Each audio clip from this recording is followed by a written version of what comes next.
Cordial saludo a todos mis estudiantes que están en la asignatura de Derecho de Familia y Legislación del Menor. Para hoy tenemos previsto realizar una clase para mirar los temas de la familia y el derecho de familia.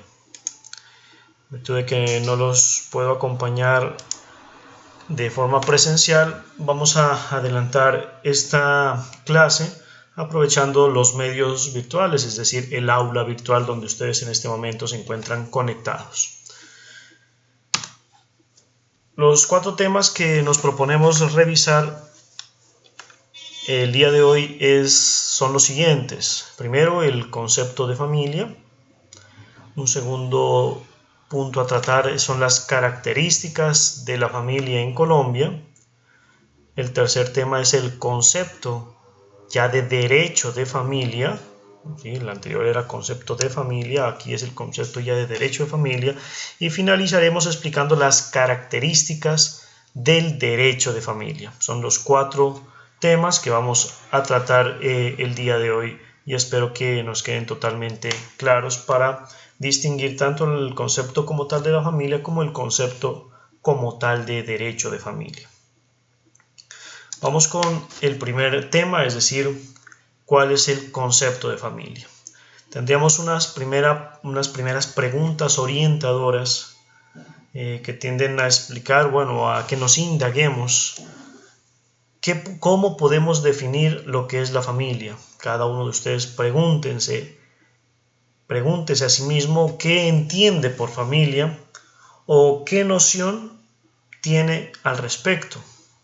A veces no tenemos conceptos muy claros, pero sí se nos acercan nociones sobre la familia, sobre todo cuando tenemos una multiplicidad de situaciones familiares. Entonces, se hace importante que distingamos. Aquí en la diapositiva, por vía de ilustración, se presentan algunos casos que tienen que ver precisamente con la institución de la familia.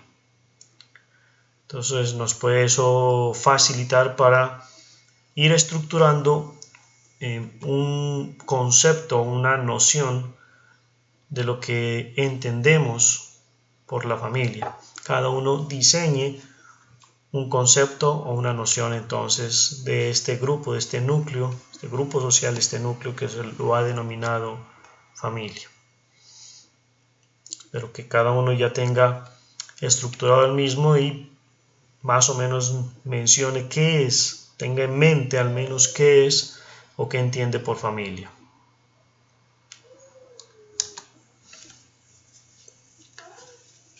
Bueno, vamos entonces a tratar de precisar el concepto de familia. Realmente dar un solo tema, un solo concepto sobre la familia es muy difícil. Lo que vamos a realizar es mirar la familia desde varias perspectivas, porque dependiendo del punto de vista desde el cual se observe, se detalle, se aprecia la familia, vamos a tener un concepto como tal de familia. Me atrevería a decir que actualmente tenemos 3 conceptos sobre familia. Uno sería el concepto amplio sobre la familia, o concepto también llamado tradicional.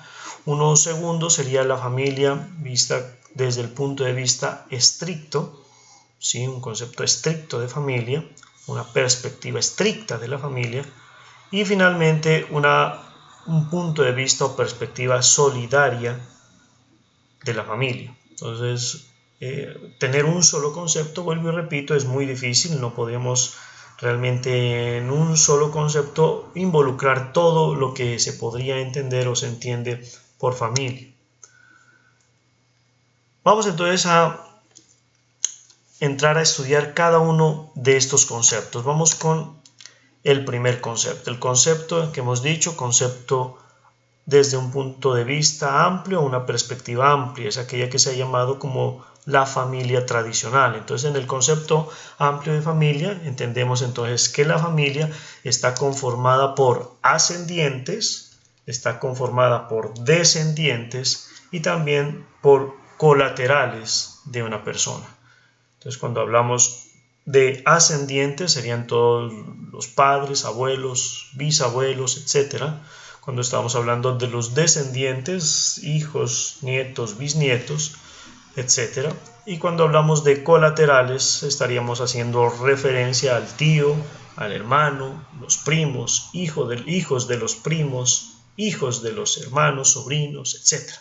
Entonces, por eso se llama un concepto tradicional, una familia desde un punto de vista tradicional muy relacionada con el tema de parentesco, ¿sí? Entonces casi que se desliga la familia propiamente de los tipos de parentesco. Ahora, esto que hemos mencionado, ascendientes, descendientes, colaterales, pueden ser tanto consanguíneos como afines y también aquellos que se desprenden de la adopción, es decir, parientes civiles. Entonces, parientes consanguíneos, parientes civiles, parientes afines, que sean ascendientes, descendientes y colaterales. Es realmente un concepto bastante amplio de lo que se entiende desde esta perspectiva a la familia.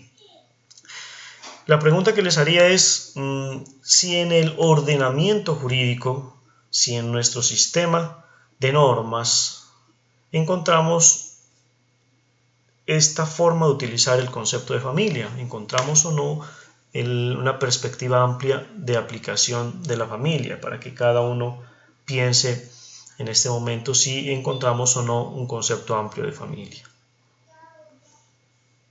Un momento para que cada uno piense y reflexione al respecto. Bien, espero que la respuesta haya sido positiva, es decir, que sí encontramos la aplicación del concepto de familia desde un punto de vista amplio. Vamos a ver algunos ejemplos. ¿Qué citaríamos como ejemplo de la utilización del concepto de familia desde la perspectiva amplia? Entonces encontramos el caso de los órdenes hereditarios, por ejemplo.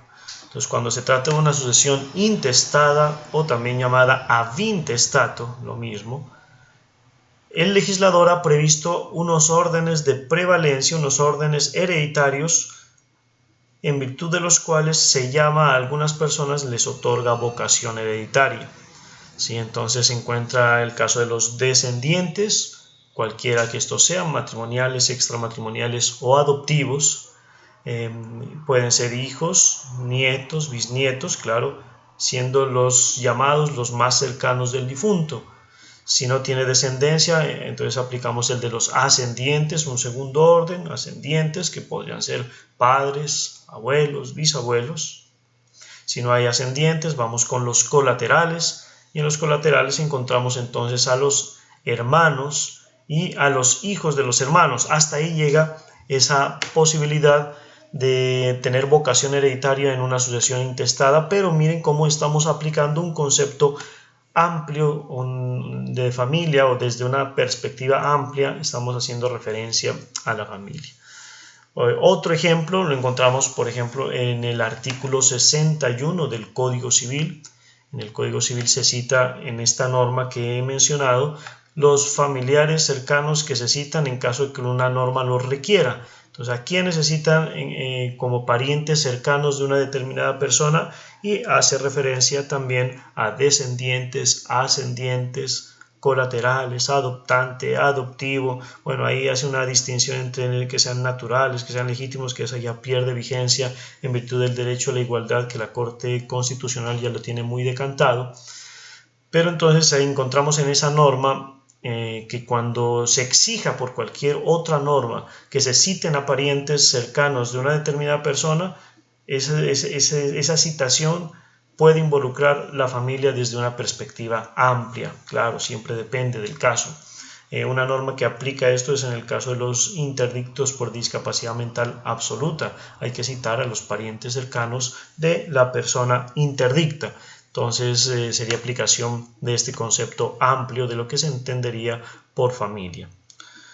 Hay otros casos, claro, encontramos el caso de los alimentos regulados en el Código Civil. Los alimentos en el Código Civil desde el artículo 411 y siguientes, en esta norma que he hecho mención, entonces menciona a quienes se establece a quienes se les debe alimentos. Y dentro de estos están los descendientes, están ascendientes, está en el caso de los hermanos legítimos, hasta ahí llega en cuanto a parientes, porque hay otras personas, como el caso del cónyuge, compañero o compañera permanente, que no entraría como tal en esta definición que estamos dando en este instante. Pero si entran entonces ascendientes, descendientes, ya están los hermanos y estaríamos haciendo uso entonces de una perspectiva amplia de lo que es el concepto de familia. Y igualmente en las normas procesales se menciona que cuando se desconocen en la muerte de una persona se desconoce a los herederos determinados, hay que citar a los herederos indeterminados. ¿Eso qué involucra? Pues todo aquel que sea pariente según las normas que ya hemos mencionado del Código Civil que establece los órdenes hereditarios, y ahí también se estaría utilizando un concepto de familia desde la perspectiva amplia. Espero que haya quedado claro entonces este concepto amplio de familia. Vamos con el segundo concepto. Concepto amplio desde una perspectiva restringida. A esta se le ha llamado entonces la familia nuclear. Familia nuclear. O sea, la familia considerada como núcleo de la sociedad. ¿Sí? La familia considerada como un núcleo.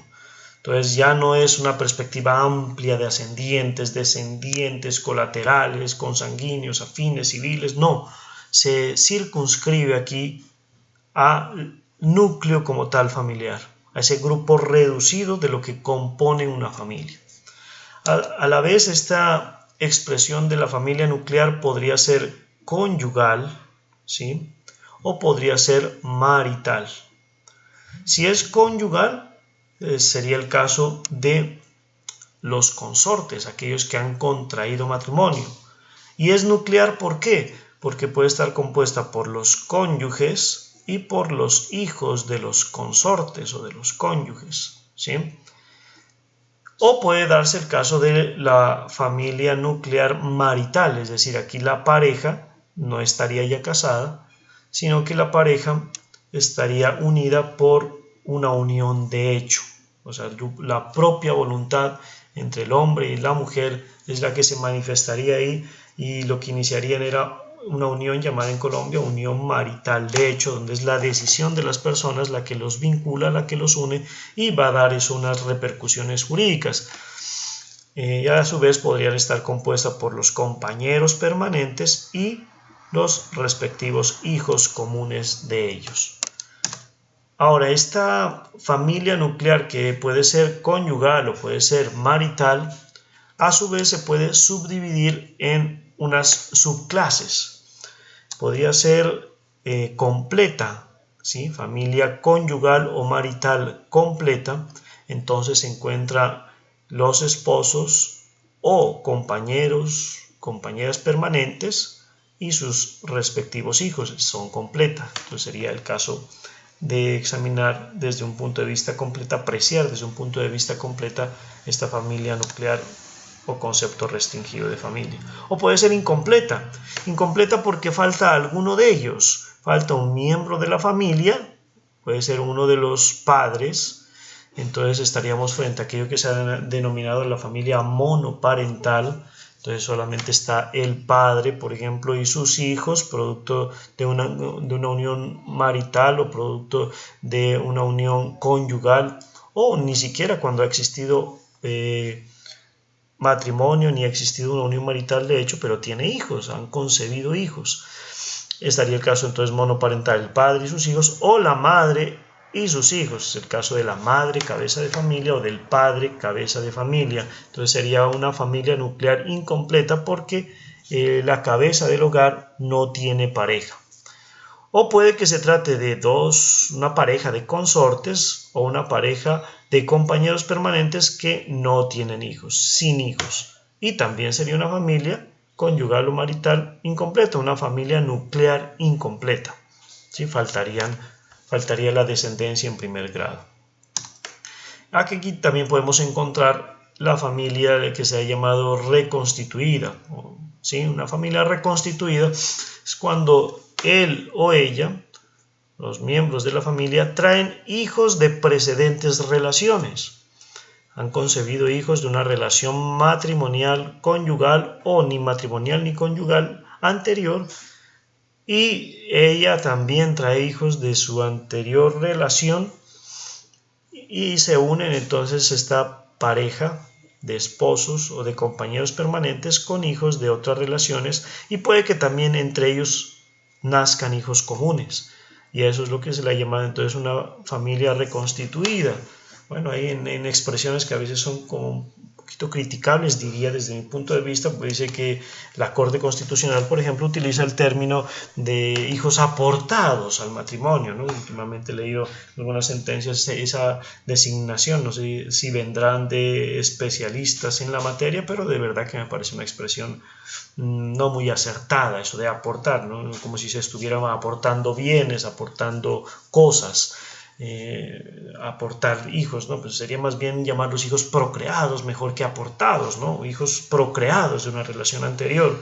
Eso de hijos aportados, pues yo realmente no comparto mucho la expresión, parece una expresión no muy atinada, pero así en muchas sentencias, en algunas sentencias, no son muchas, la verdad, se encuentra esa nueva expresión de hijos aportados. Bueno, menos mal que las sentencias son para darle un beneficio especial a estos hijos, como por ejemplo afiliaciones en el sistema de seguridad social. Listo. Entonces tenemos aquí la utilización, o bueno, el concepto de lo que podemos entender por el concepto de familia desde una perspectiva restringida. La misma pregunta que hacíamos con la perspectiva amplia del concepto de familia. ¿Hay normas que regulen este concepto de familia? ¿Tenemos o comprendemos, conocemos de normas que apliquen esta concepción estrecha de la familia? Un momento para que ustedes piensen en alguna o algunas normas que respondan a este interrogante.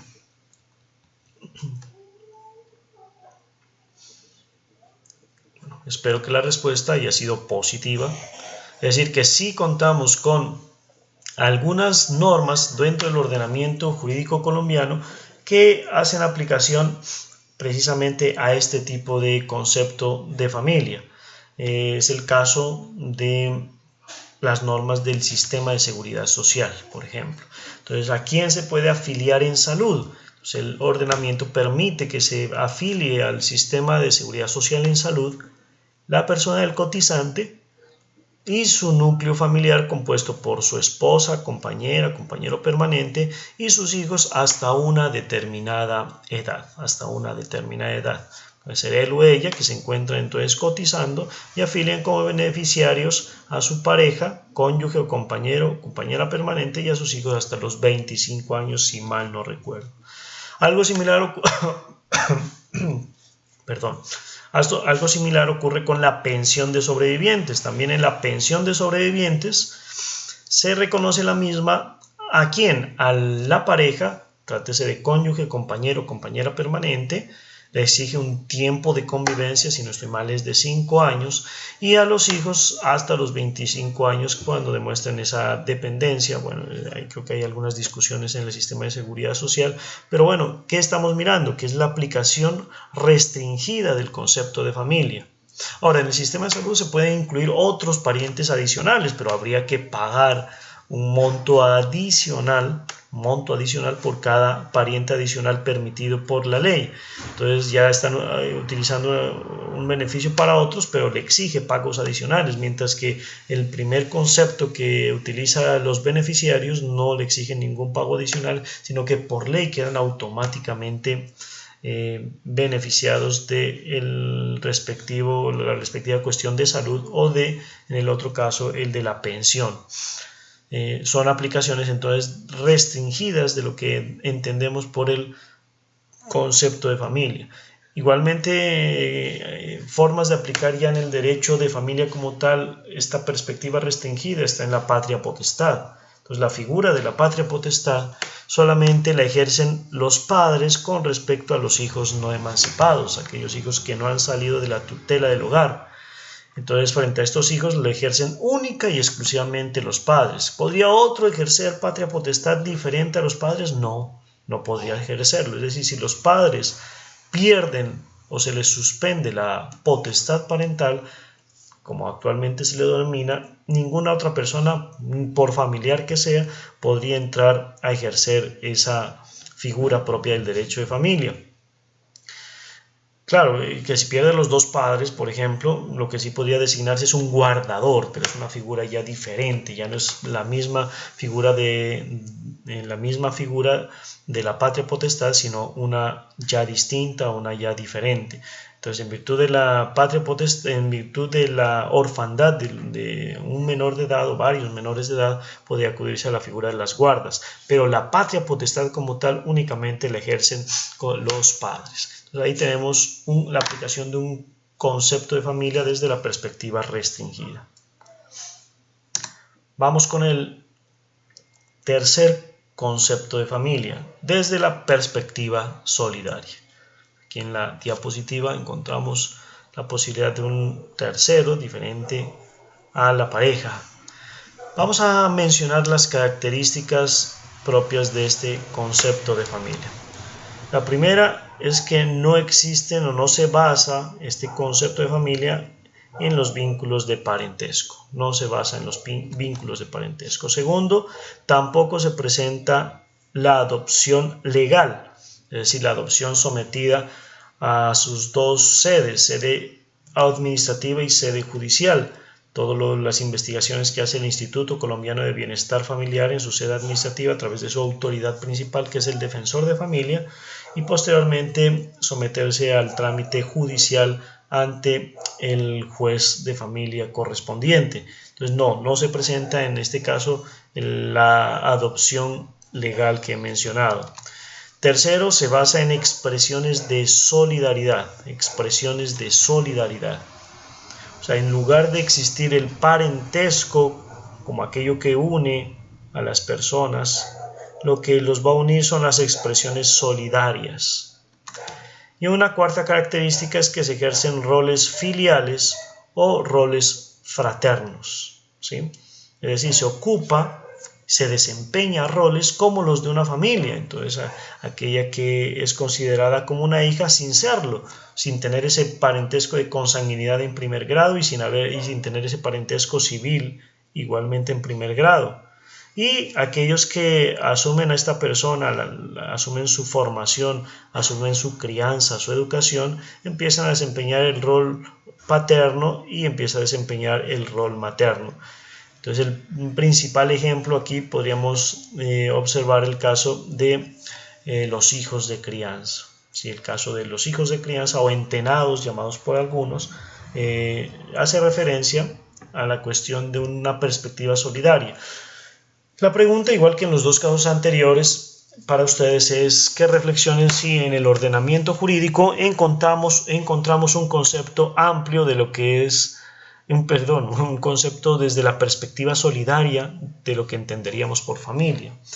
Si encontramos o no normas que regulen esta forma de familia o esta expresión familiar.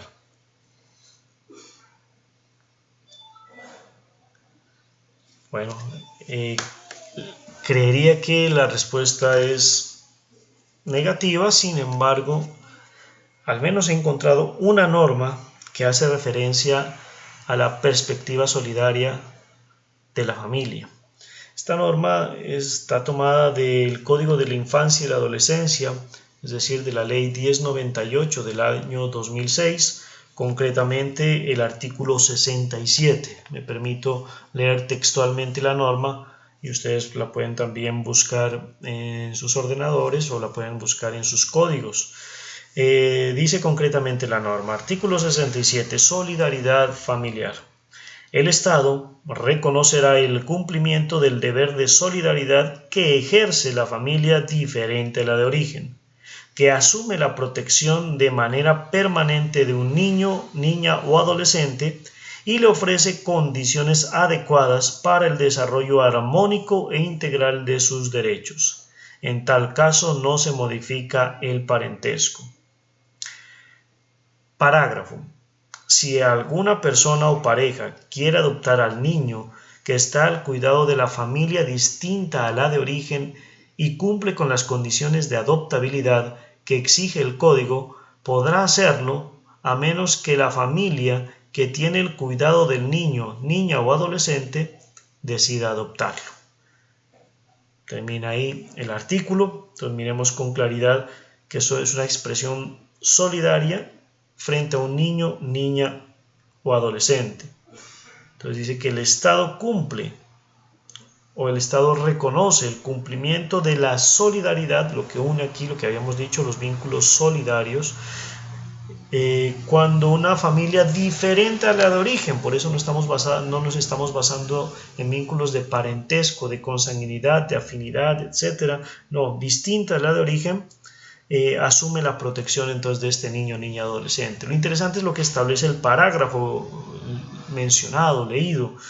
Dice que si buscan adoptar a este niño, el primero que tendría la opción, antes que cualquier otra pareja, otra persona, el primero que tendría la opción de la adopción sería esta familia, que de hecho ha asumido el cuidado personal de este niño, niña o adolescente, y entonces le permitiría adoptarlo en primer lugar, en virtud de que ya se han generado vínculos solidarios.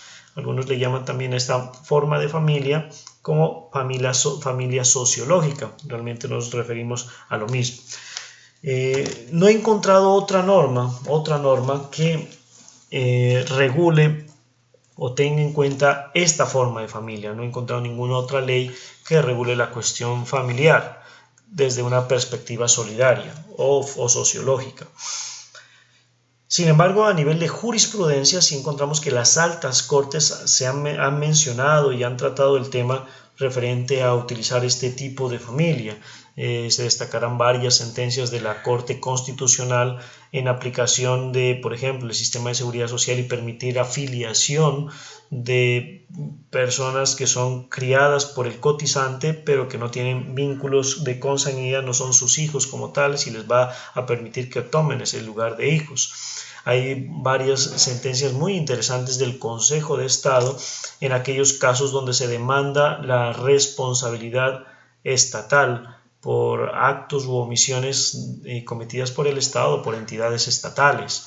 En esos casos, recuerden que las personas que se pueden acercar a solicitar indemnizaciones por la muerte de un ser querido o por las lesiones sufridas por un ser querido son los parientes más cercanos.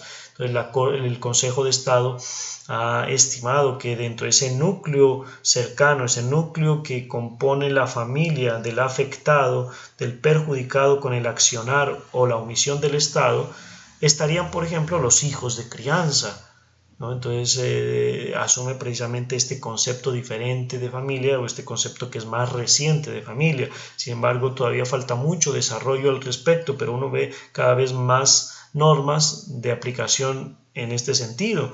Creo que han salido unas últimas sentencias también en materia de pensiones para el reconocimiento pensional en esos casos donde se tienen hijos de crianza. Entonces, bastante interesante el desarrollo y el alcance que pueda llegar a tener, primero desde el punto de vista jurisprudencial, que es lo que se ha venido dando en nuestro país, pero posteriormente eso va a conducir seguramente a que el legislador empiece a regular, a proferir, expedir normas que aprecien y que establezcan este tipo de perspectivas solidarias sobre la familia. Bien, ahí tenemos entonces 3 conceptos sobre la familia. Entonces podemos observar la familia desde una perspectiva bastante amplia: ascendientes, descendientes y colaterales, consanguíneos, afines o parentesco civil. Podemos mirarlo desde un punto de vista restringido como núcleo marital o conyugal, completo e incompleto, o reconstituido, hemos dicho también, o podemos observar este concepto también de familia desde una perspectiva solidaria. Espero que no quede por fuera ninguna forma de familia de las que ustedes pensaron, de las que ustedes enunciaron, o en el momento en que se les indagó, ustedes dieron alguna respuesta. Espero que no se salga ninguna. Aclarando desde ya de pronto una pregunta que podría surgir y que ocurre con las parejas del mismo sexo, parejas homosexuales, donde la Corte también ya les ha reconocido la categoría de familia o la calidad, la naturaleza de familia. Pues ya quedarían involucradas en alguna de las ya mencionadas, por ejemplo en la familia marital, si están sometidos a la Ley 54 de 1990, o quedarían vinculadas pues ya al matrimonio con esa última sentencia de la Corte Constitucional SU 214 del año 2016. Entonces pues ya se lo consideraría como la posibilidad que tienen de contraer un matrimonio y entraría en la familia matrimonial. Igualmente podría ser completa e incompleta, pues según ya las situaciones concretas que se den en esos casos. Ahí que ya quedaría, no es necesario hacerles un rancho aparte, una clasificación nueva, sino que ya estarían incluidos dentro de esta clasificación que hemos mencionado. Bien, ahí terminaríamos nuestro primer punto referente al concepto de familia. Vamos con el segundo tema que se había propuesto, es decir, las características de la familia. ¿Qué características tiene? Del concepto de familia se desligan entonces sus características. La primera característica es que la familia, si parte de una pareja, sería la familia monogámica, ¿sí? Estaríamos frente a una expresión monogámica de la familia. Es decir, que en Colombia no se ha aceptado, nuestro sistema jurídico no acepta familias poligámicas ni basadas en la poliandría o relaciones similares matrimoniales. Entonces no permite un matrimonio entre un hombre y varias mujeres, ni una mujer y varios hombres, y menos pues varias mujeres y varios hombres, pues eso ya realmente no sabría ni qué decirle a eso. No menciona como familia, eso no se entendería como una familia, porque si parte entonces de una pareja que tiene relación, se ha comprometido a ser familia, tiene un ánimo de ser familia, tiene que ser monogámica, ¿no? De lo contrario sería una monoparental, ¿no? Que también podría darse realmente, como ya se ha mencionado antes, el padre o la madre cabeza de familia. La segunda característica es que la familia, si es monogámica, podría ser heterosexual u homosexual, y ahí se referencia previamente a ese punto. Entonces pues puede basarse en una pareja hombre y mujer, o una pareja de dos hombres, dos mujeres, según ya lo ha enunciado y lo ha aclarado la Corte Constitucional en nuestro país. La tercera característica es que hay libertad para conformarla, y en este aplican varias libertades. La primera es que cada persona escoge con quién realizar su proyecto de vida familiar, con quién contraer matrimonio o iniciar una unión marital. De hecho, cada persona escoge, no está forzado a unirse con alguien de forma determinada, porque eso daría lugar a una nulidad, sino que escoge su pareja. Así luego se arrepienta, ¿no? Pero escoge su pareja. Y además la pareja escoge también libremente el número de sus hijos. Primero decide si quiere o no quiere tener hijos, y luego decide el número de hijos, cuántos hijos va a tener, un hijo, 2, 3, 4, 5, 10 hijos. Eso sí es un derecho deber, es decir, si escoge tener 3, 4 hijos, tiene que tener el cuidado que frente a cada hijo debe responder, y se responde en las expresiones de crianza, educación y sostenimiento precisamente de estos hijos. Entonces hay libertad para conformarla, no hay restricciones como pueden existir en algunos países.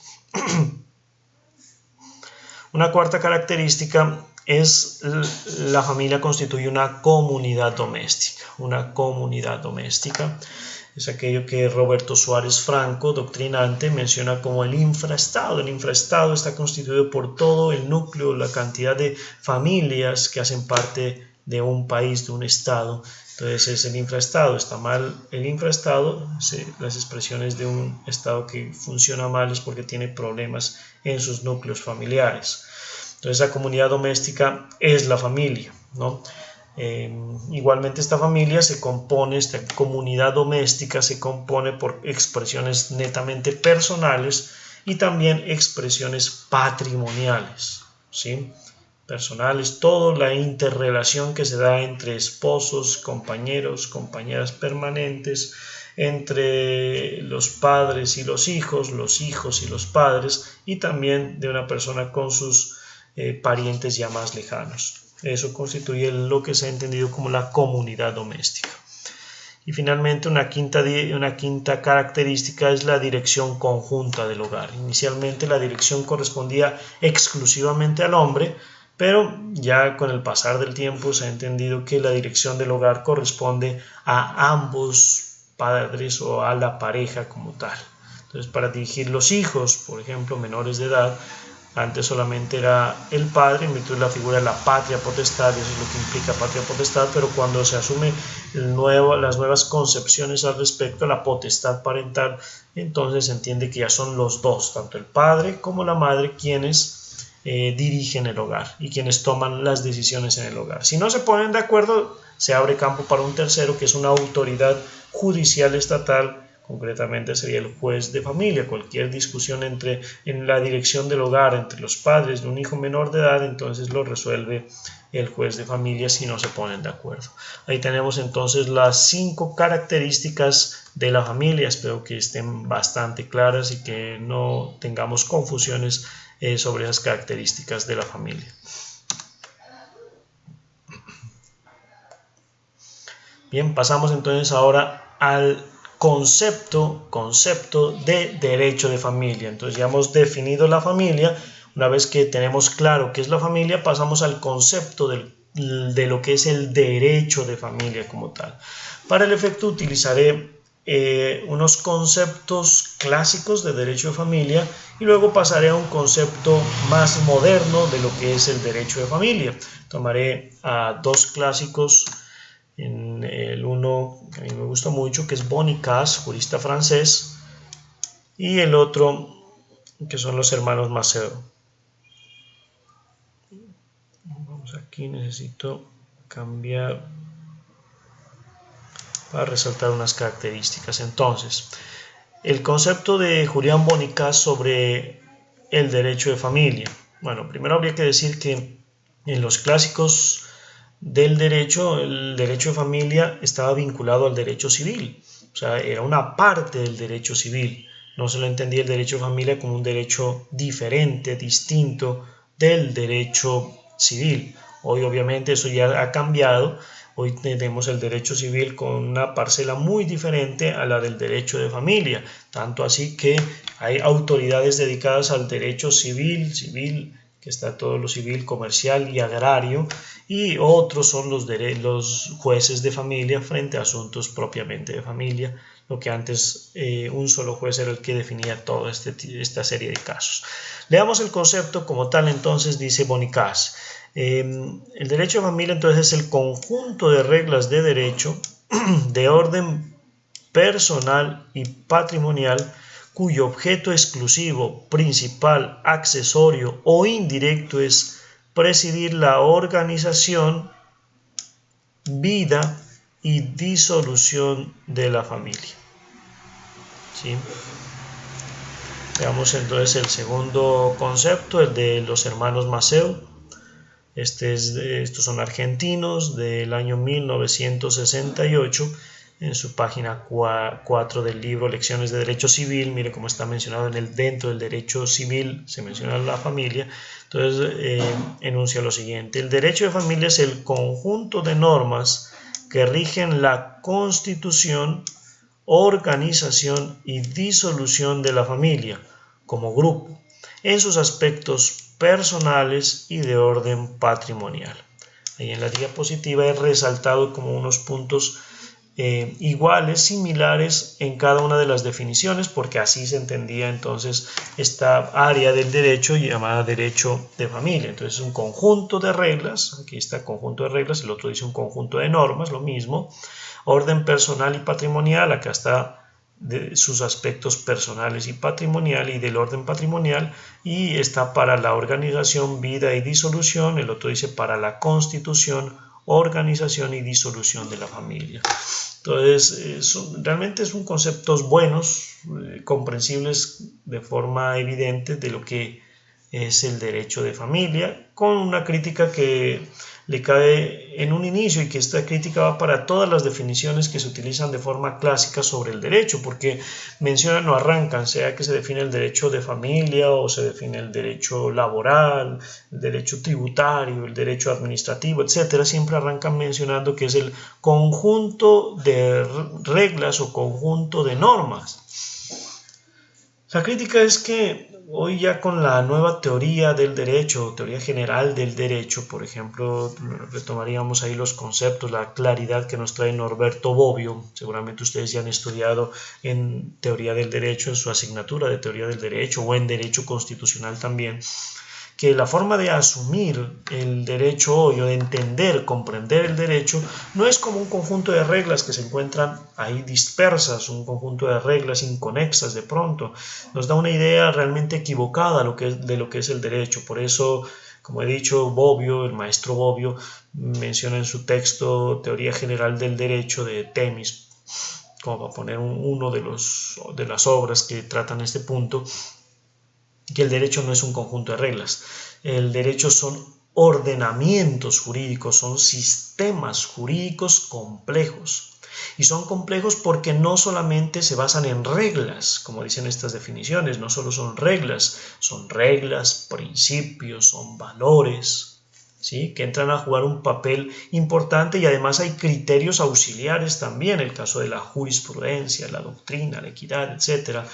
Claro que por el caso de la jurisprudencia cada vez ha ido tomando un mayor valor dentro del poder vinculante que tiene dentro del ordenamiento jurídico. Entonces hoy ya casi que ese criterio auxiliar ha ido cambiando con respecto a la jurisprudencia, y hay que tenerla ya en cuenta, y eso hace parte entonces del derecho. De ahí que los conceptos, por ejemplo, ¿qué es el derecho de familia? No diríamos que es un conjunto de reglas, sino que diríamos es aquella parte del ordenamiento jurídico que se refiere ¿a qué se refiere esa parte del ordenamiento jurídico? Al orden personal y patrimonial, cuyo objeto exclusivo, principal, accesorio o indirecto es presidir la organización, vida y disolución de la familia. ¿Sí? O esa parte del ordenamiento jurídico que rige la constitución, organización y disolución de la familia como grupo en sus aspectos personales y de orden patrimonial. Creo que así quedaría entendida de una mejor forma lo que es la familia. La familia es como una moneda, tiene dos caras, y así lo mencionan, se aprecia en estas definiciones, estos conceptos, porque siempre miraremos la cuestión personal y el orden patrimonial, ¿sí? Hay una expresión, la más importante obviamente es la personal, pero no se puede descartar que hay una de carácter patrimonial. Bueno, y veamos un concepto de derecho de familia ya más moderno, un concepto más moderno.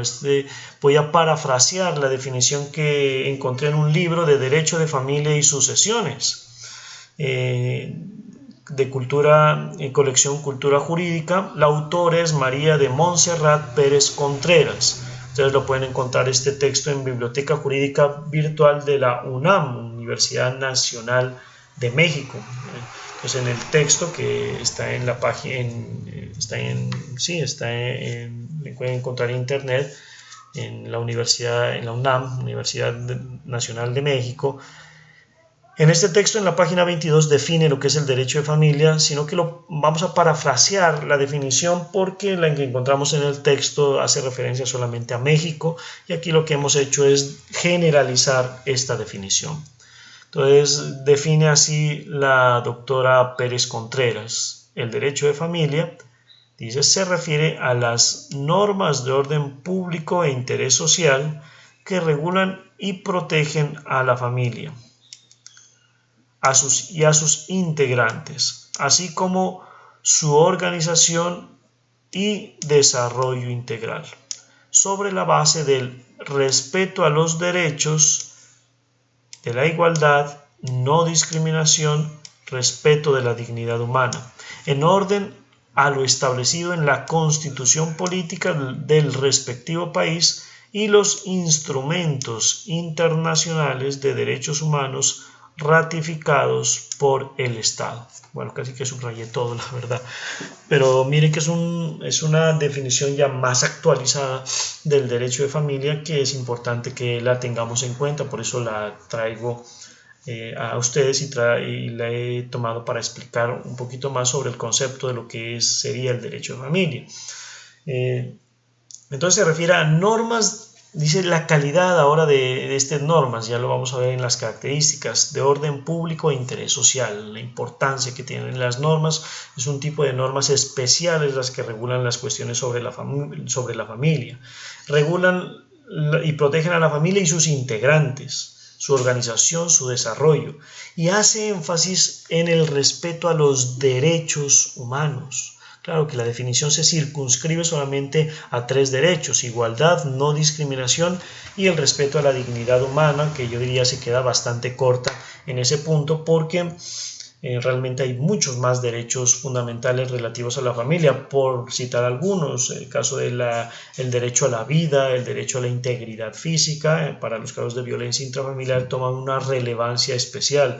El caso de la intimidad familiar, ¿no? Nuestra constitución política hace referencia a que toda persona tiene derecho a la intimidad personal y familiar, porque es en esa órbita de protección de la familia donde el constituyente buscó protegerla para impedir, como dice la Corte Constitucional, las intrusiones o intromisiones extrañas a la familia que la podrían perjudicar, dar a conocer cuestiones íntimas de la familia, su modus vivendi, sus expresiones sexuales. Todo eso hace parte de un núcleo protegido por el Estado a través del derecho fundamental a la intimidad, y no está en la definición, pero entenderíamos que se refiere a varios derechos humanos relativos a la familia y que se encuentran incluidos en la Constitución política o en los instrumentos internacionales de derechos humanos que están ratificados por el Estado, es decir, aquello que hemos llamado en Colombia el bloque de constitucionalidad. Me parece que esta definición obviamente es más actualizada. Claro que le haríamos la misma crítica inicial de las definiciones o los conceptos clásicos que antes mencioné. Vuelvo a mencionar que eso se refiere a las normas, solamente normas, pero recordemos que no son normas. El derecho de familia es una parte del ordenamiento jurídico, incluyendo entonces normas, principios, valores y criterios auxiliares o no tan auxiliares, como el caso de la jurisprudencia y otros tantos, que es importante que ya a esta altura lo tengamos totalmente claro. Ahí tenemos entonces el concepto de derecho de familia. Espero que estén todavía bien atentos, que no se duerman, por favor, que estemos pendientes de lo que estamos explicando. El concepto, esto es de pronto lo negativo de no poder observarlos, de no poder verlos, no poder mirar si realmente está totalmente claro lo que hemos mencionado. Yo esperaría que sí, y sobre todo aquí apoyados con las diapositivas. Vamos, ahí hemos acabado entonces ya el tercer tema y nos queda un último punto, que es las características. Entonces, las características del derecho de familia. Escojo aquí el puntero.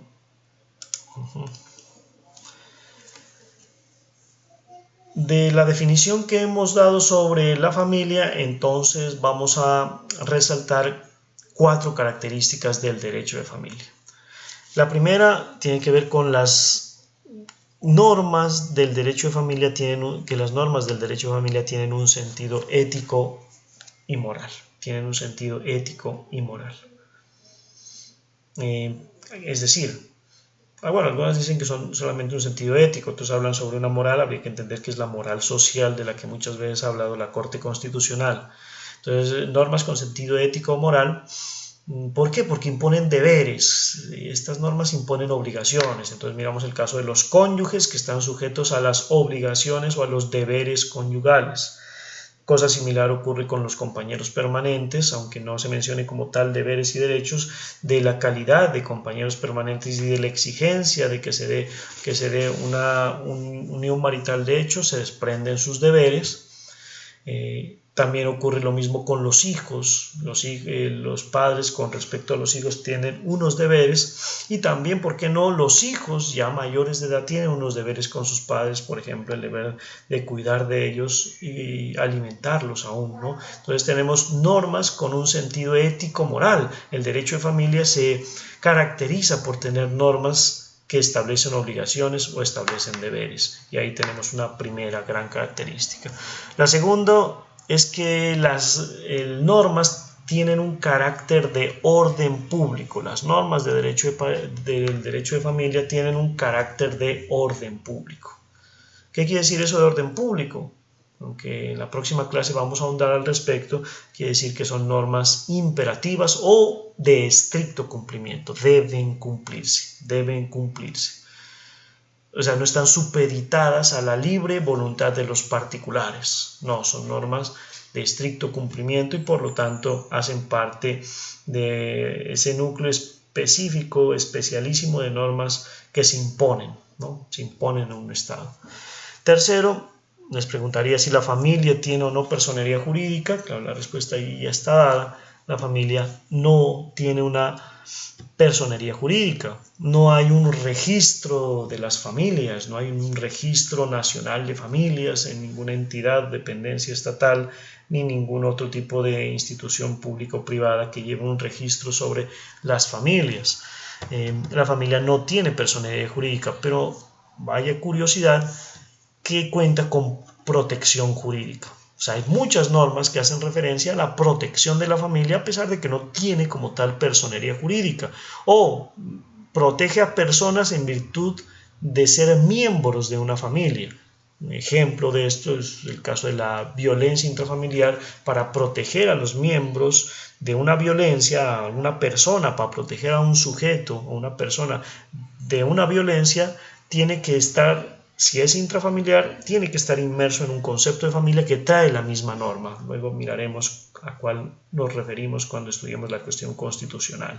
Entonces ahí tenemos una clara expresión de que la familia no tiene personería y sin embargo está protegida por normas específicas. Es una cuestión sui generis, la verdad, en el derecho. Y finalmente encontramos una cuarta característica a la cual ya mencionamos, que es la relevancia constitucional y relevancia internacional del derecho de familia o de los derechos con relación a la familia, ¿sí? Ustedes se dan cuenta, no son pocas las discusiones que se presentan alrededor de la familia, cuestiones de índole matrimonial, cuestiones referentes al derecho a la igualdad, al libre desarrollo de la personalidad, cuestiones sobre la adopción, cuestiones sobre los derechos de los niños, las niñas y los adolescentes, cuestiones referentes al ejercicio de derechos sobre custodia, la exigencia de la regulación de visitas y todo esto unido al derecho que tiene un niño a tener una familia y no ser desprendido de ella, no ser apartado de ella. Y así tenemos toda una serie de derechos que están íntimamente unidos con la familia, derechos constitucionales que están unidos a la familia. Y si a eso le agregamos los tratados internacionales, unos ratificados, otros no ratificados por Colombia, pues sobre todo los ratificados, pues ampliamos la gama de derechos porque entrarían en el llamado bloque de constitucionalidad y toman entonces una relevancia muy especial en la cuestión del derecho internacional. Es más, es en virtud del derecho internacional como empieza a repercutir en el surgimiento de una nueva expresión del derecho, que es el derecho de infancia y adolescencia. Ahora ya no solamente el derecho de familia se ha desprendido del derecho civil, sino que empieza a surgir un nuevo derecho que es el derecho de infancia y adolescencia, que se desprende del derecho de familia. Y cuando digo que se desprende es que empieza a tener sus propias normas, sus propias reglas, sus propios valores, su propia expresión constitucional, sus principios lo rigen y se aparta un tanto del derecho del cual precede, del derecho en este caso de familia. Tanto así que, por ejemplo, en el caso del derecho de antes llamado de menores, hoy derecho de infancia y adolescencia, tiene en Colombia su propio código, ¿sí? La que he mencionado antes, la ley 1098 del año 2006, constituye el llamado Código de la Infancia y la Adolescencia, y sin embargo no tenemos un código de familia, ¿no? Las normas de familia están incluidas en el libro primero y libro cuarto primordialmente del Código Civil, más otras normas, muchas otras normas que se han proferido de distintos rangos que complementan lo que es el derecho de familia, pero no tenemos un código de la familia, no hay un código de la familia, y sí tenemos un código de la infancia y la adolescencia. Ahí tenemos entonces nuestras 4 características sobre el derecho de familia, que nunca las debemos confundir con las características de la familia que mencionamos previamente. Así entonces hemos agotado la temática que tenía prevista para ustedes el día de hoy, tener totalmente claro este punto sobre diferenciar el concepto de familia del concepto de derecho de familia. Así quedaría complementada la clase que miramos en la última clase que observamos sobre la evolución, recuerdan ustedes, de la familia. Aquí se concreta con el concepto de familia sus características, y el concepto ya de derecho de familia también con sus respectivas características. Espero que haya sido totalmente claro. Ya hemos aprovechado entonces estos medios virtuales que nos permiten, en virtud de que no puedo estar el día de la clase con ustedes, lastimosamente para mí, podemos aprovechar estos espacios que son de índole virtual. Obviamente, como pueden haber varias dudas, pueden surgir dudas frente a la temática, y es necesario solventar, aclarar cualquier duda que surja al respecto. Pueden haber interrogantes, entonces generaré 2 espacios para que ustedes me pregunten. El uno será dentro del foro que ya se encuentra en el aula virtual. Ustedes en el aula virtual encontrarán un foro donde está dispuesto para que ustedes mencionen como una apreciación primera sobre las expectativas frente a la asignatura, pero también voy a dejar ese campo dedicado para que ustedes hagan cualquier pregunta de esta clase que ha sido virtual.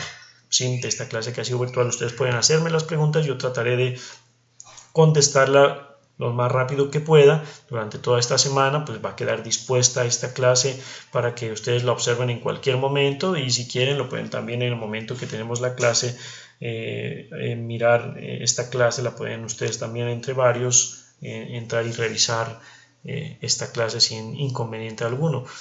Y el otro escenario que voy a dejar también para que ustedes me pregunten sería antes de darle continuidad a la siguiente clase. Entonces, si hay alguna pregunta, ustedes me informarán y trataremos de resolver cualquier inquietud que surja al respecto.